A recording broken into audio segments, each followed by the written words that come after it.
zerikarli yangi yil Koreyada deb o'ylayman. Men O'zbekistondagi yangi yillarni juda ham sog'indim. 8 yil bo'ldi. Yaqinlarim bilan yangi yilni birga nishonlamaganimga, ota-onam bilan. Bugun yangi yil oldi qizlar bilan ko'rishamiz. O'zbek qizlar bilan albatta ovqatlanishga boramiz. Chunki faqat shu kun vaqtimiz bor. Ertaga Koreyaning yangi yili, Christmas. Shuning uchun bolalar kanikul, bu rano kanikulda 2 haftada ertadan Yuhi bilan Tami hali o'qishsa kerak. Yuhi bitiradi maktabni, 6-sinfda bitirib boshqa maktabga o'tadi, katta maktabga. U ham 6-chisloda keyingi oyni bitiruv marosimini ham videoga olaman. Bugun xullas ko'rinishim mana shunday oppoq, mana bu ustimga yarim kardiganimni kiyib olaman. Albatta palto ham kiyaman, ko'chada yomg'ir.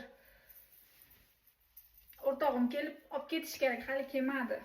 11 ga gaplashganmiz. Shunaqa mana bugungi ko'rinishim o'rtoqlar.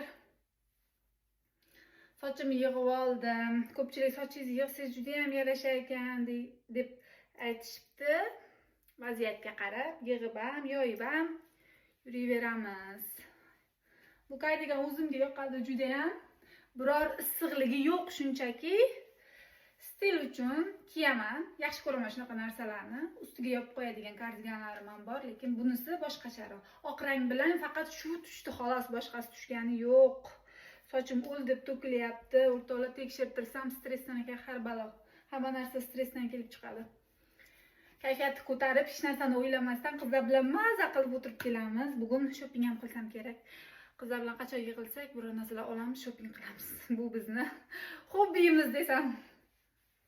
Xullas, keyin talba esimdan chiqmasin. Bo'ldi, men tayyorman. Ustimga bitta palto kiyib olsam, palto yoki kurtka kiyaman.